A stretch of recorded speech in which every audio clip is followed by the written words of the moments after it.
Hello, everybody. This is Football Talk with Beef and the Deuce. I am the Deuce. Busy day for the retired guy. How's the life going with you, Beefer? Well, just in the daddy feels. Yeah. Little dude's off the kitty garden, and now I got to figure out what to do with my life. Yeah. So how did you do it? How did you do yesterday? It was first day, right? Yeah, not bad. He was pretty cool with it.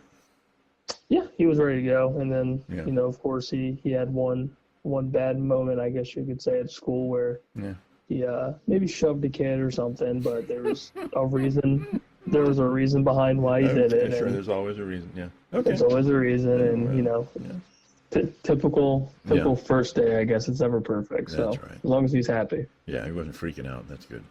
No, he was ready to go. He said, "See you guys," and I'm over here just in my feels, just like, "Oh my god." He goes, and your name is Mom and Dad, right? Okay, gotcha.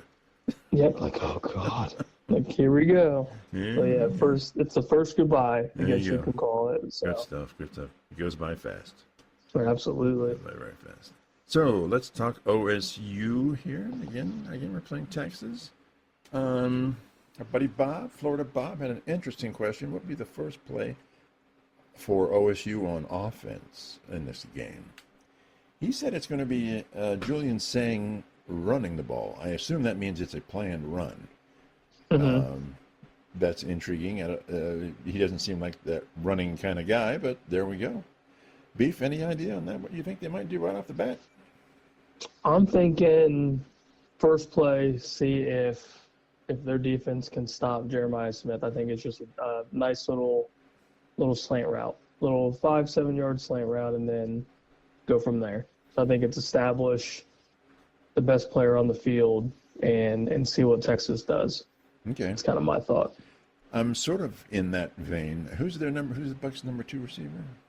Probably Cardinal Tate. More than likely he'll be number 2. I'm going sort of it's not a play action, maybe a play action, but it indicate that you're going to throw to Smith, but then hit Tate.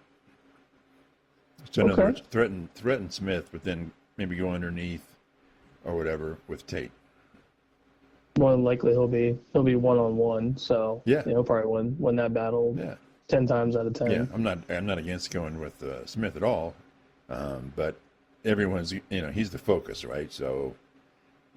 Oh yeah, he's the dude. He's the guy. Fake and then go to Tate. Okay.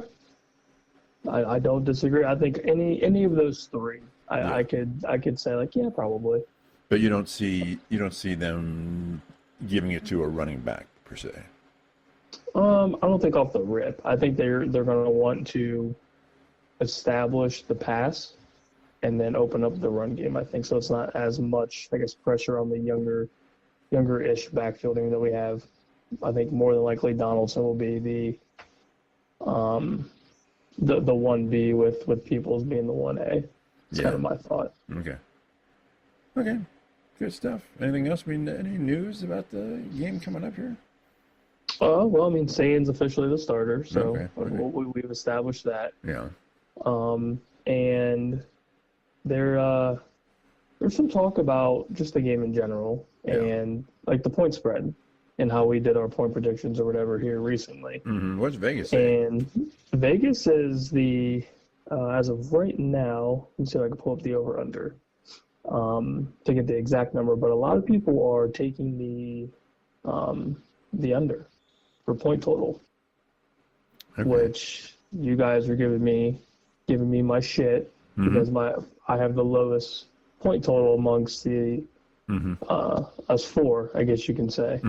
And I would just like to say that I'm not the only one in that ballpark that thinks it's going to be the under, and I don't even think that's the under for the point total. Let me get you an exact number. So what is the spread? I mean, who are they saying is going to win the game?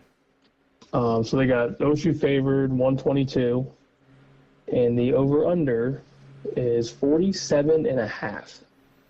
Okay.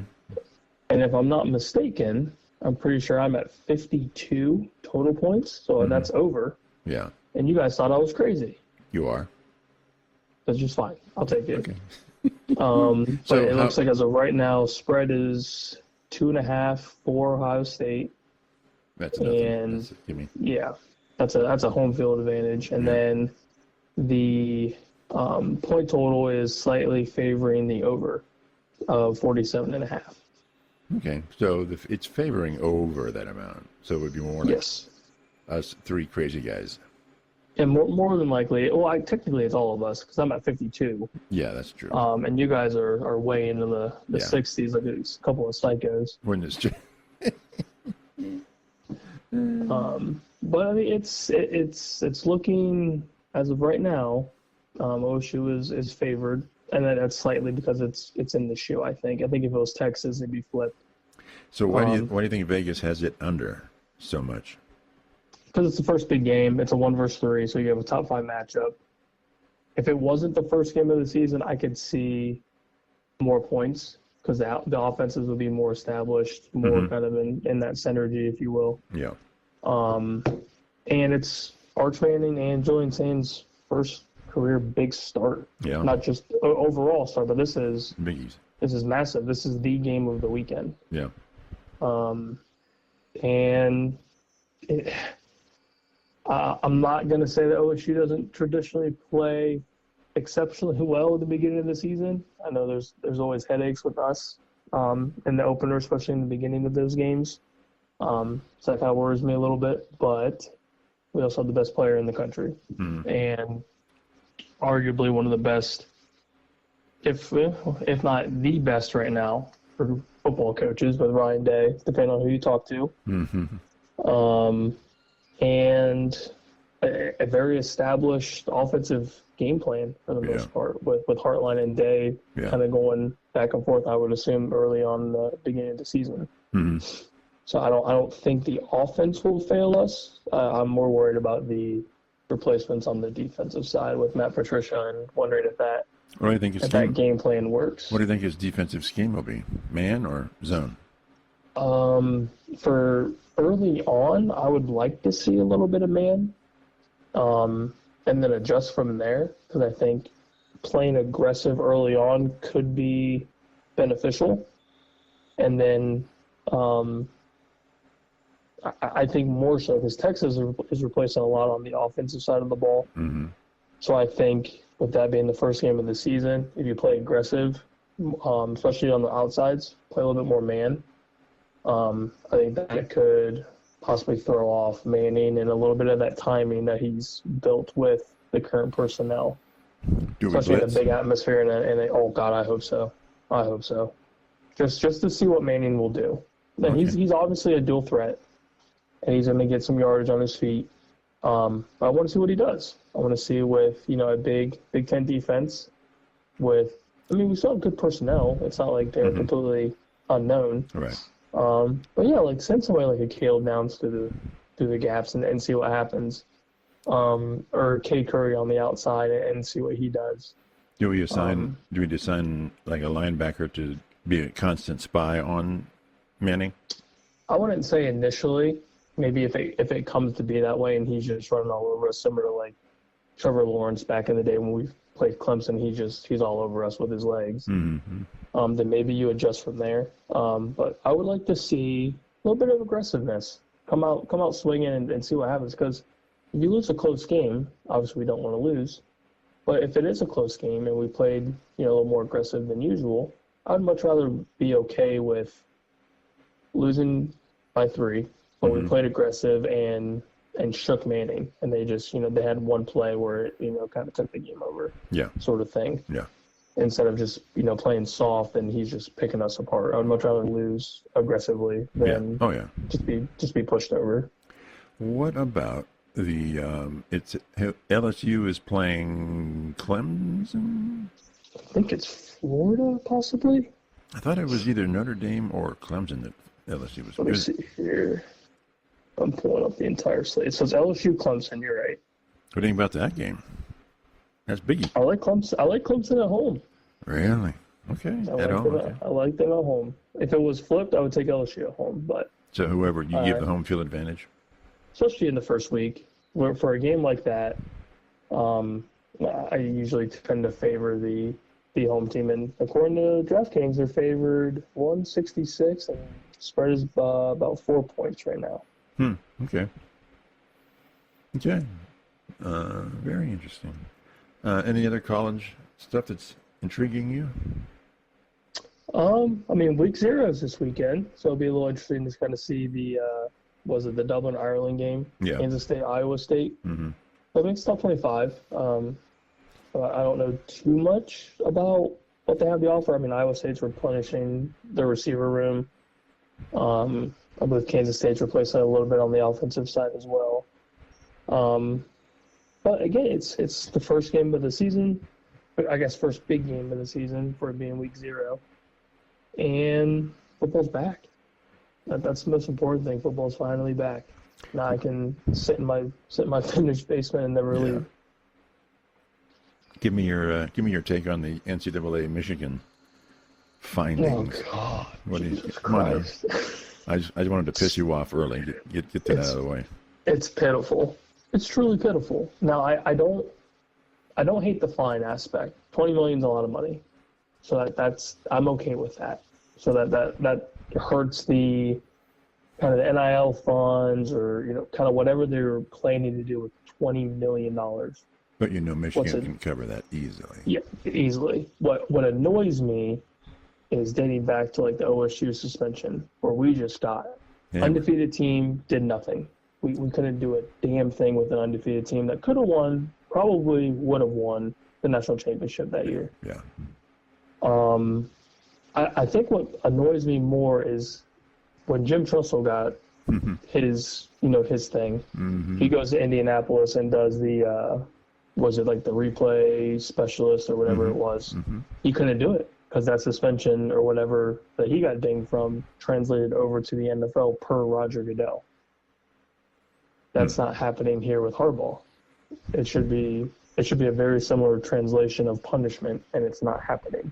So essentially, because Harbaugh's not going back to college football. Ever. Connor Stallions isn't doing anything in the NCAA. Right, that's ridiculous. So nothing's translating over, so therefore Harbaugh gets away with it. Mm-hmm. And Sherrone Moore gets away with nothing. A suspension. Yeah. That's basically it, which is nothing. Yeah. He had an additional game tacked on to his original suspension that was sanctioned by Michigan. Which is going to be next season, right? Yeah, which is stupid. Yeah. So essentially, they got away with it. They got away with it. Yeah, they got away with it. They got away with it, and it's ridiculous. Now, if they would have done all of this and translated punishment to Harbaugh and like his staff, and he couldn't coach for 6+ games, 8+, whatever it was going to be, or whatever they felt like was necessary, then okay, like that's relatively okay. But this went on for more than a season. Yeah. For what it sounds like, it went on for at least 2 years, 3 years. There should at least be a full season suspension in my mind, at least. And again, they got away with murder, and the wins against us are going to be with an asterisk, which they don't care about because it's a win for them. Yeah. Either way, but at least for us, there's really no closure, I guess, if that's the right word to put it. Because, like, we know they cheated. They know they cheated. They got away with it, and we still have, 2 or 3 losses on the record against the team up north, which is, it's annoying because all you can say is, well, they did cheat, but at the end of the day, they still get the W, and that's annoying. But it sounds like what Urban was thinking, which is very similar, was there's no translation of punishment. And with Urban Meyer essentially owning the state up north and owning Jim Harbaugh and everything that he owns, Urban was just as pissed as all of us. Like, there's nothing. They got away with it. Yep. So it's annoying. It's very annoying, but I mean, it's done. Yeah. We can't do anything about it. I don't think you can really appeal anything. We're moving on here, aren't we? Yeah. So it's kind of all right. Cool. What's next? All right. Let's talk a little pro football here. We started last week with the ESPN Power Rankings, which is very extensive. But Colin Cowherd came up this week with his top 10 NFL teams going into the season. So I thought I'd throw these at you and see you blow lunch and lose your crap. There we go. Let's do it. Let's do it. Number one, of course, is I don't think anyone's going to argue with this, is the Eagles. Yep, I'm good with that. Yeah. Number 2, Bills.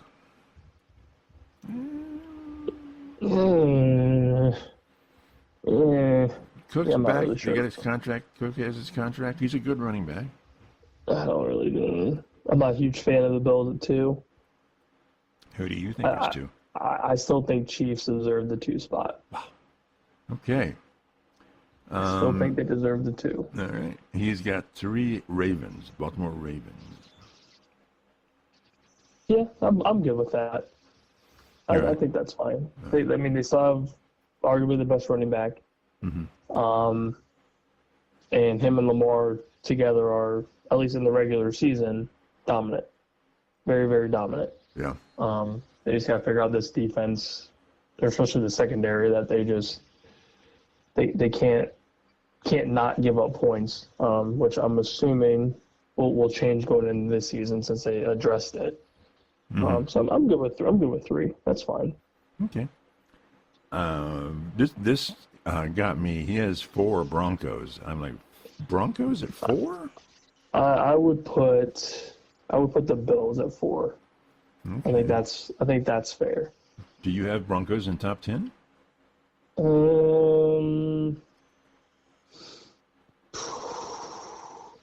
I'm back and forth on it. I'm gonna say, because he said if there was an 11, it would be the Bengals. yes. I don't see Broncos in my top 10. Okay. I don't really see it. I thought I could see top 10, but number 4. No, I don't think so. Right. I don't think. I think they're good. Yeah. I definitely think they're good, but I don't think they're top 5 good. I just don't see them Super Bowl bound, but who knows? No, So he's neither. got number 5, the Chiefs. See, I don't know. So the Chiefs. I mean, the last 2 seasons they've had the number 15 scoring offense, which isn't overly impressive, right? No, it's not the greatest, but they find ways to win. They find ways to win, right? They find ways to win, and it's Mahomes, right? Yeah, you have Mahomes, you have Andy Reid, you have Travis Kelce for another year. Your backfield has got better. Your receiving core is starting to come together, and your defense is still relatively good. I mean, but it's still Mahomes, right? It's at the end of the day, you still have Patty Mahomes. Because he's had the other receiving cores that weren't stellar at all, and got the job done. No winning 2 rules. Yeah. And at the end of the day, it's the first names that come to your head as top teams are the Eagles and the Chiefs. All right, but you had Chiefs at number 2, so then who would you have at 5? I really like the Commanders. Okay, you have Washington at 5. And then you can also make the argument for the Lions.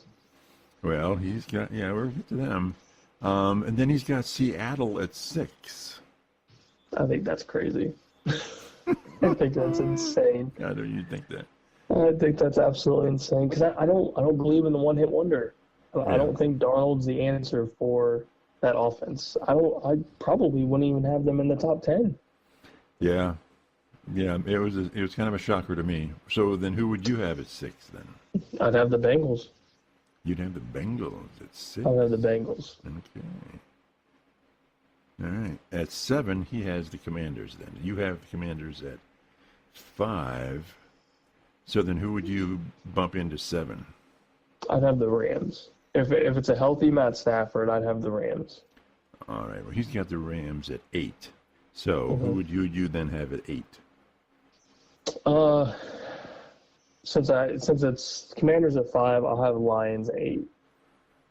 Lions 8. Okay. He has Green Bay at 9. Which I'm good with. Okay. And then he has the Lions at 10. Who would you have at 10?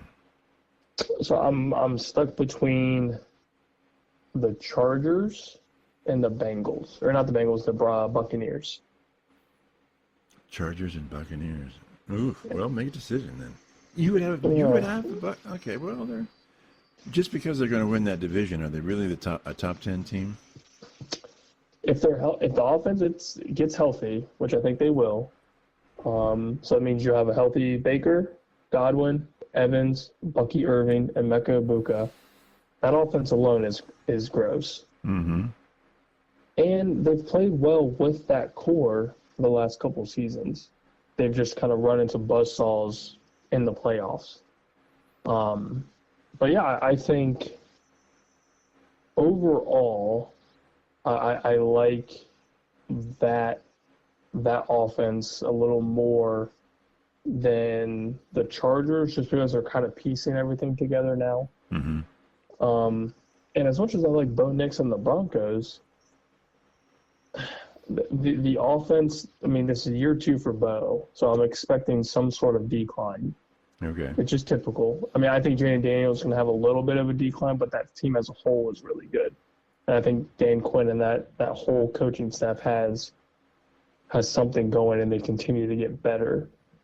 I don't know about everything around Bo Nix. Like, Portland Sutton's getting older, kind of injury prone. You've got a magnitude of running backs behind Bo Nix, so you still don't have like an established, I guess, rushing personnel per se.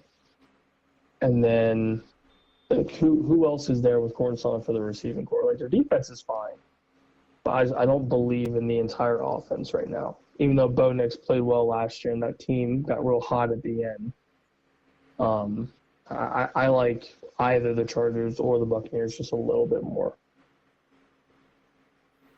But Okay. I would stick with the Buccaneers at 10. Okay, you're Bucks at 10. Okay, then who would you do Chargers if there was an 11? Yeah, I would do Chargers 11, Bucks or Broncos 12. Chargers, Broncos. All right. I think that's fair. Give me your. Well, here's a question then, because everyone is it the coaching, is the overall team? I'm going to make a case for it's the quarterback, it's the quarterback, it's the quarterback. Let's take the Buccaneers. Okay. Nothing. Brady, Super Bowl, right? Mm-hmm. He retires, nothing. Baker, another big turnaround. It's the quarterback. Mm-hmm. Whatever you say, it's the quarterback. Is that not? Am I oversimplifying here, or am I using a bad example? No, you are right. And I think with Baker, I didn't think they expected much, and then they made playoff runs. Yeah. They got into the playoffs, which they were expected basically not to. And also, at the Patriots, Brady leaves. Where's Belichick? Yep. Bye-bye. Goodbye. Now he's at North Carolina. Mm-hmm. So it's the quarterback, baby. Yeah. So that's all. If Bo Nix continues to do what he did towards the end of last season, then my viewpoint on them will probably change. Okay. But at least for now, I definitely don't agree with them in the top 5. I think that's asinine. Mm-hmm. Because they're the third best team in that division. In my opinion, I think the Chargers are better than them, and obviously I think the Chiefs are better than them. But you're telling me the Broncos are better than the Chiefs? No. In this, which is crazy. Will the Broncos be okay? The way it is now, will the Broncos be better than the Chiefs next year and the year after? If Mahomes is still there. If he's still there, no.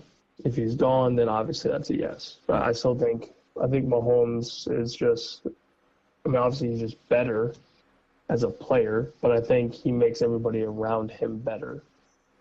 So regardless of who's on that team, I think they're fine. And as long as Andy Reid's still coaching them, they're well off. So Kelsey retires after this year. A couple of the people leave. And the Broncos are, you still think it's the Chiefs with Mahomes, no matter what? Mm-hmm. Yeah, I think so. Is it Mahomes over the Eagles no matter what? Or is the Eagles a different ball of wax?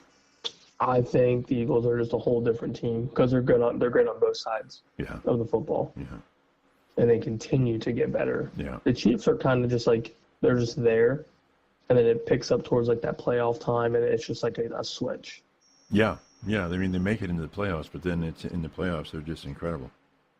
Yeah, and I think the Eagles are just continuously just that top tier, which I hate to admit. So, yeah. It hurts. So, it's painful. So with Mahomes in there, you would almost always have the Chiefs.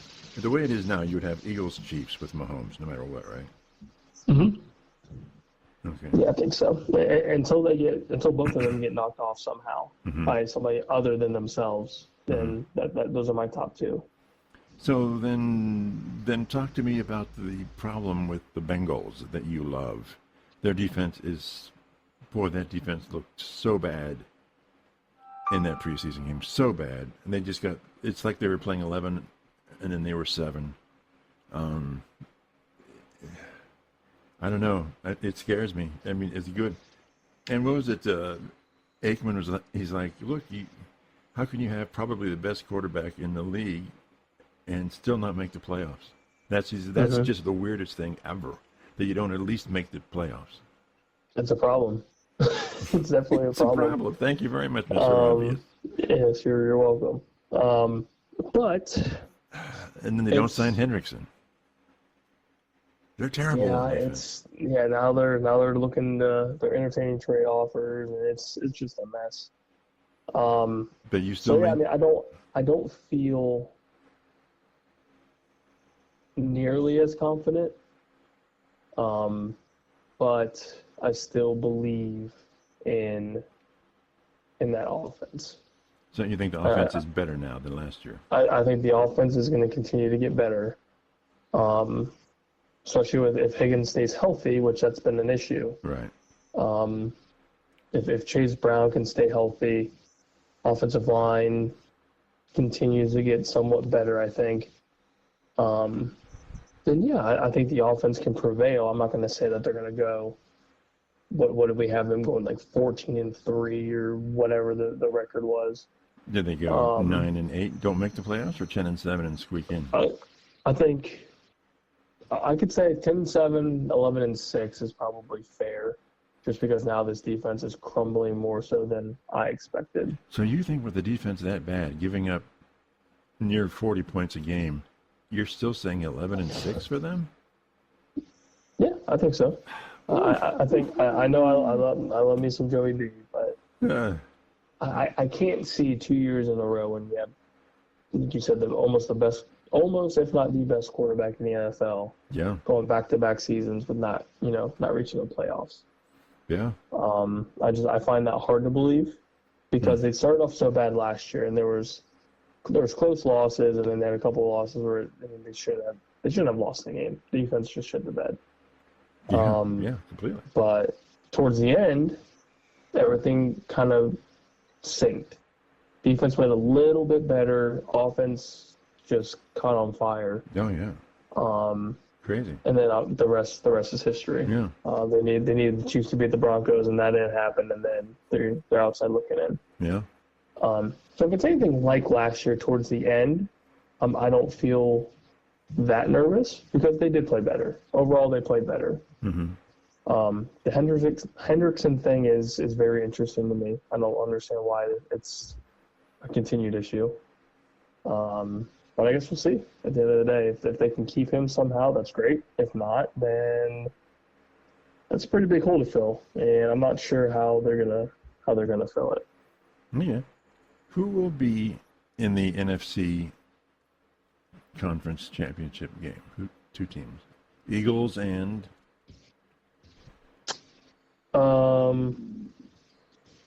Probably the Lions. I can see that happening again. So not Washington I say it. Or the Rams. I don't. The Rams are a dark horse for me. I'm worried about the health of Matt Stafford throughout this season. Yeah.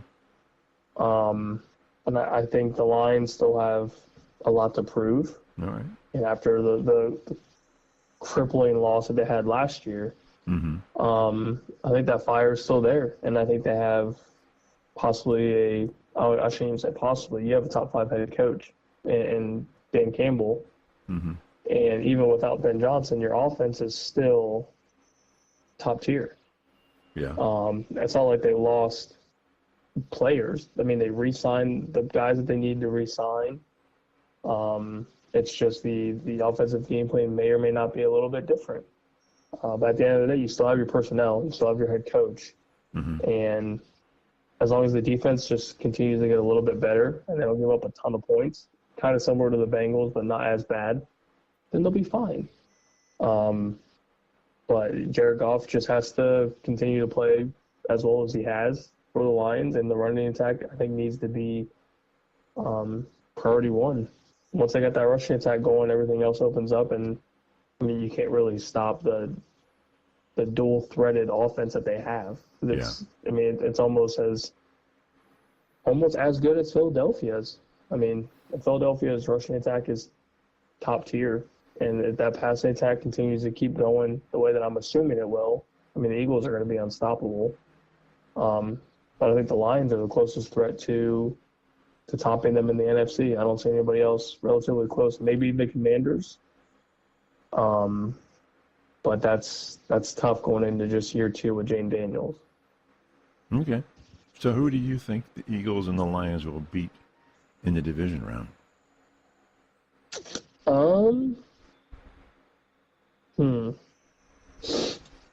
I would assume Rams get in relatively far, and then maybe not Washington. Yeah, I would say Washington. Yeah, Washington Rams are probably the first two. I'm trying to think of a dark horse to kind of blow your mind. Maybe the Packers. Maybe the Packers get a little hot. Packers get squeaky in there. Yeah, maybe the Packers. But I would say for sure you probably have the Commanders pretty deep. Rams will probably make some noise, and then I guess a dark horse for me, I would say Packers. Are the Rams going to beat their division champion?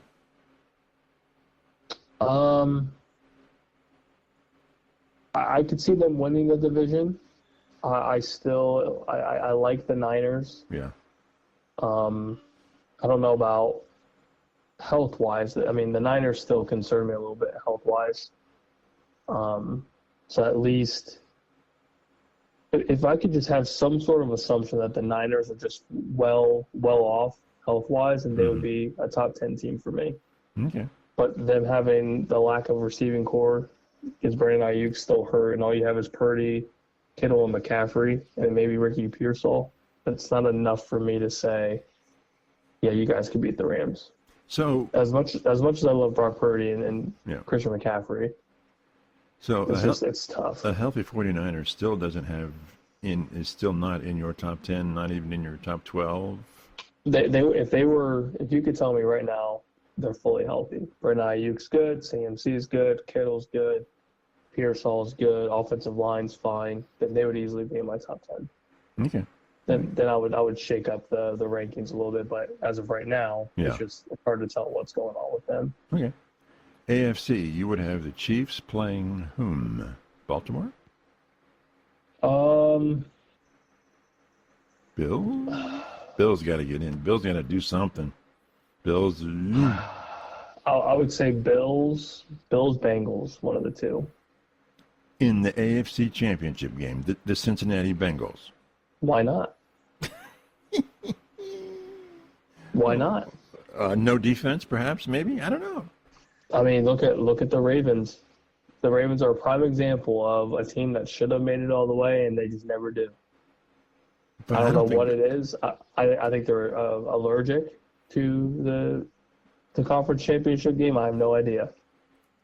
But for some reason, they just kind of crumble in the playoffs. So after the Ravens, you have the Bengals.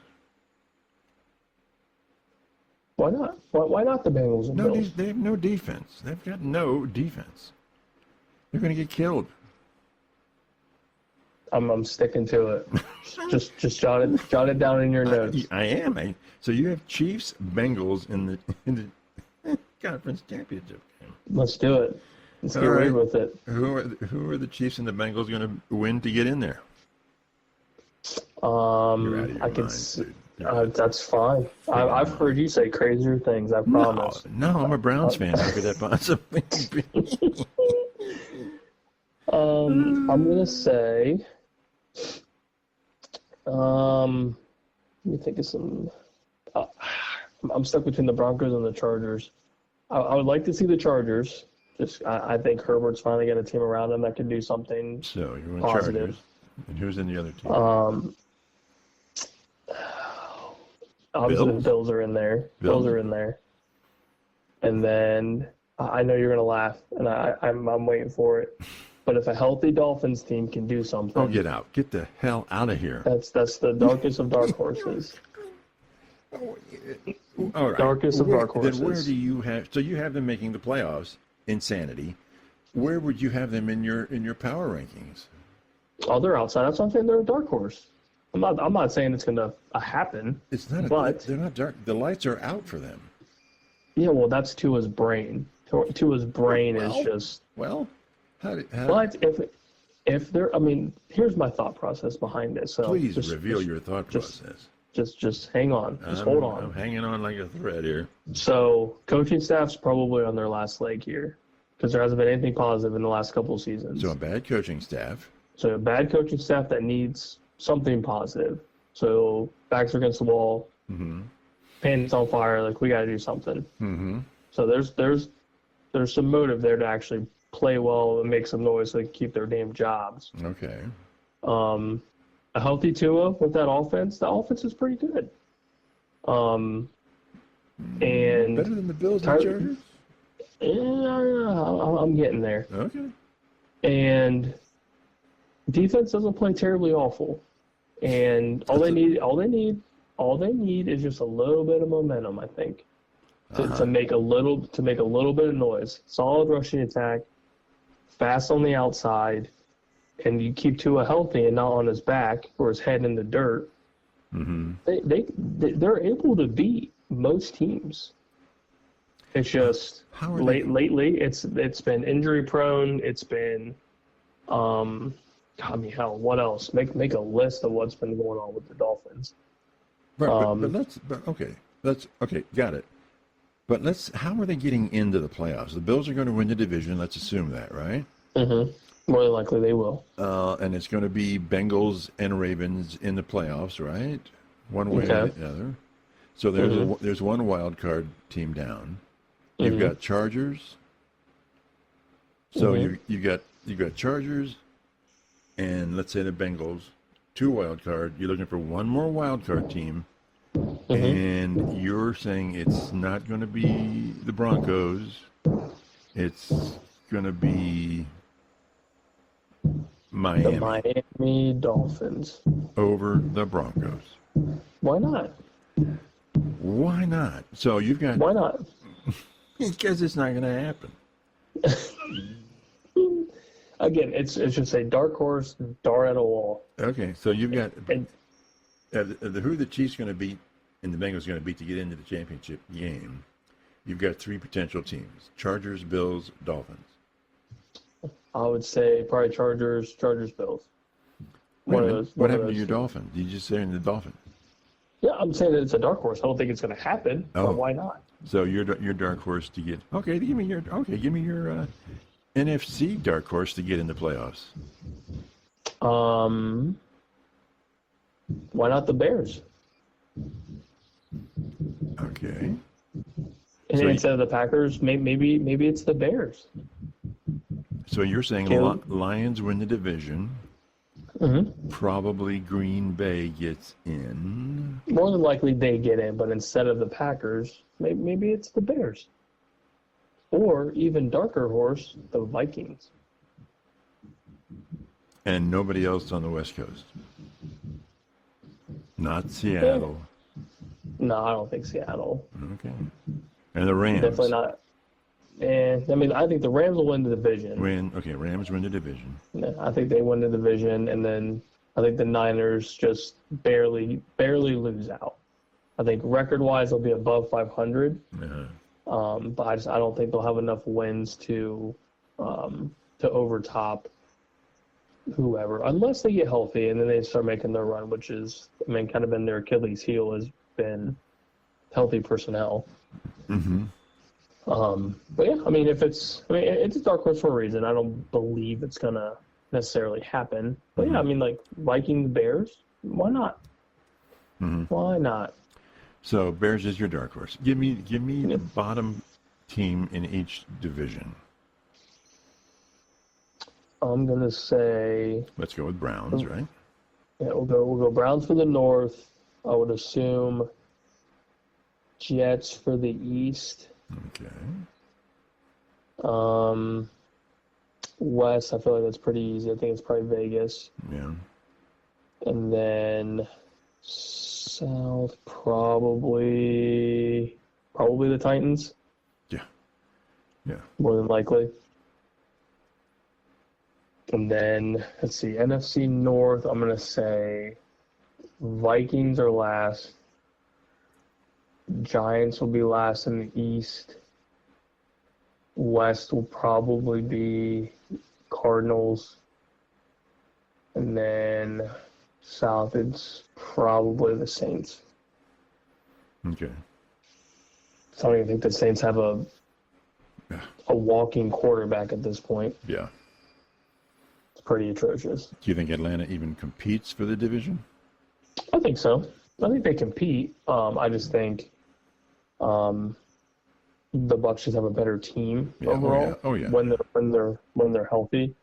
But I think Penix, Drake London, Bijan Robinson, that whole offensive plan that they have, I think it goes well.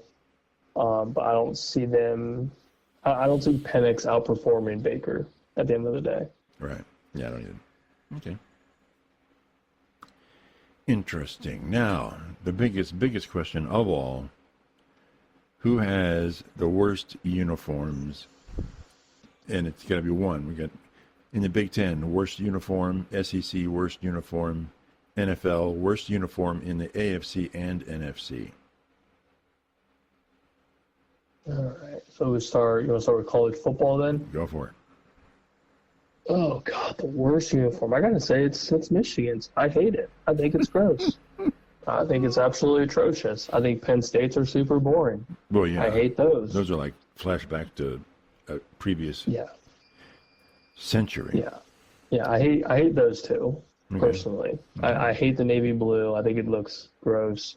And then obviously the Penn State blues and whites. I just think they're so boring. Mm-hmm. I thought you find those on like pawn shop website or something. You just pick it up, print out the numbers or whatever. It just looks weird. You probably iron them on, yeah.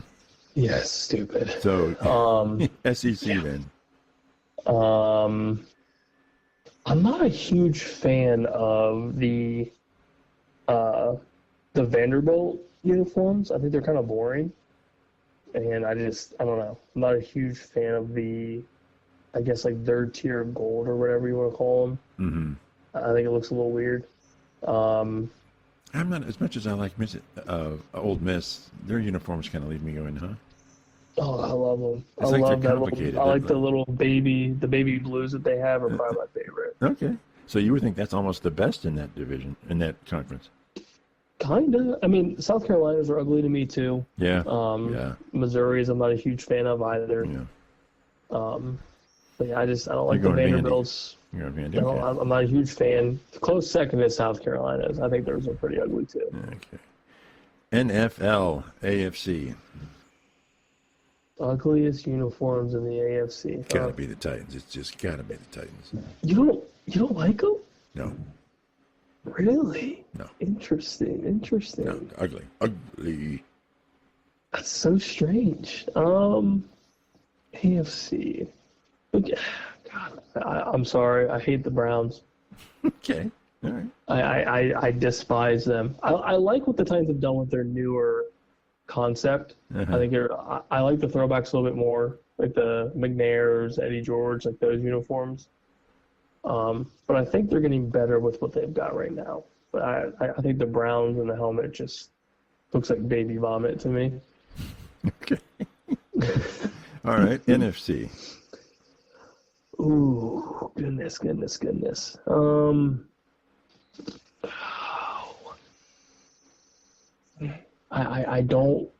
not a big fan of the Panthers. Yeah. I like one concept jersey. I like the black uniform. But outside of that, like the home and away, like their traditionals, I think they're ugly. Mm-hmm. I'm not a huge fan. And then the Seattle, like the very neon greens, I can't do it. I can't do it. It hurts my face. I just can't do it. So I'll give you a two-parter for that one. Okay, all right, good. from a throwback standpoint, and I don't know if they use it anymore, but the initial first off Tampa Bay uniforms. The creamsicles? Yes. You don't like those? I just thought they were no. Oh my god. No. The creamsicles are probably one of my favorite jerseys of all time. Are you serious? I love them. Absolutely love them. With the actual Buccaneer on the helmet. Oh god, I love it. Terrible. All right. I absolutely love it. All right. You're out of your mind. Yeah, well, it's been stated. God. So, give me your Micah Parsons update, or is there anything? Well, I don't necessarily think he's going to get the contract that he wants this year. Right. I do think he eventually gets paid, and I think he plays. But I don't believe that Dallas is necessarily in need of giving this dude his extension off the bat because he's still under contract. Really? You're going Jerry Jones on me here? I think the more I read on it, the more I believe, like what you said when you sent me the Colin Cowherd thing, like they don't have to pay this man right now. They don't have to. But they don't have to. But they will. I think they will. I don't think it's going to be now. They're going to let the fifth year play out, and then they'll pay him more money. Yes, I think so. You think That's what I think. They just franchise him? Probably. I feel like that is a very Jerry Jones thing to do, to show that he's the boss man. He can do what he wants. Okay. That's what I think. As much as that's going to absolutely piss off Micah and his agent, I think that's probably what's going to happen. It's going to be a flex for sure. Does this completely tank the Cowboys this year then? I think we suck regardless. So our schedule is so brutal. But I don't know. Maybe just maybe, I will be surprised. Well, but, good. And so if Micah doesn't play, you still say they'll be better than the Giants. Oh God, yeah. The Giants are atrocious. Okay. They're getting there. I think they have pieces to build around. I think Jackson Dart's looked good in preseason. Mm-hmm. If Malik Neighbors can kind of get back on track health-wise, I think they'll be fine. Mm-hmm. Outside of that, though, I mean, I don't believe the hype in Scannabo. I think Tyrone Tracy's probably the dude in the backfield for them. Mm-hmm. But they have a decent defense. Offensive line still needs a little bit of work, but I think they have the pieces to do something if they have the right coaching staff. I think Dable and that coaching staff is just bad. Okay. And they've been bad since the one playoff appearance where everyone was, up in arms with my boy Danny Dimes. So, referring back to the ESPN Power Rankings, they list the Dolphins at 24, but you say they're going to get in the playoff there. I'm not saying they will. I'm just saying don't be surprised. Don't be surprised, yeah. Yeah, if they somehow make a run, offense gets hot, they figure out actually how to coach. Right below the Cowboys there, by the way. That's right. Number one. Number one in my heart. Okay. So where's Colorado going to go this year with Mr. Dion? They're going to win. Oh, jeez. I think they're talking 6.5, maybe 7. I was just going to say anything in a 6 or 7 win that will probably be fair. I mean, they're getting good recruits. I mean, I can't tell you a name off the top of my head right now, but at least, rummaging through the ESPN recruits and all that stuff, like they're getting 4 and 5 star guys. Mm-hmm. So it's not like they're completely, washed out of talent. I think they just need to figure out a way to play some defense. I think that's their biggest issue is just defensive play. They're giving up 30, 40, 50 points a game. Right. You're not gonna win many football games doing that, even if you do score 35, 40 points. You can't stop anything. Yeah. So I think 6 or 7 is good. So they're going to score less points this year, but stop more teams, right? I would hope so. Okay. That's my hope for them is that they figure out a defense. All right. Who wins the Big 12? Who cares? Ooh, right? Good Lord. The headaches continue with you, I swear. I swear to you, man. If I had to guess, Kansas? I don't think Kansas. Let's roll. Screw it. Let's go Arizona State again. Why not? Yeah, why not? That's what I say. Why not Arizona State? Yeah, why not? Okay. Obviously, they got in for a reason last year. So we're in agreement. I know they've lost a little bit of talent, but let's go Sun Devils. Screw it. Okay. All right. Put it down in your notes. We'll see how stupid we are. Okay. Good stuff. Good stuff. So we are 2 weekends away from college or pro or both. So week 0 this week. Week 1 college football is next weekend. The week after. Okay. And then September 4th is the start of the NFL season with my guys and the Eagles. So just pray for me. Okay. All right. But the basement will be done next week. So we're ready. Doesn't really matter, right? It doesn't matter. I'll be down there just chilling, enjoying my best life. Yeah, for sure. Okay. Check us out. Again, we're on YouTube. Like us, subscribe, give us a comment, and check us out on X, Beef in the Deuce Podcast. And we'll talk to everybody next time. Bye.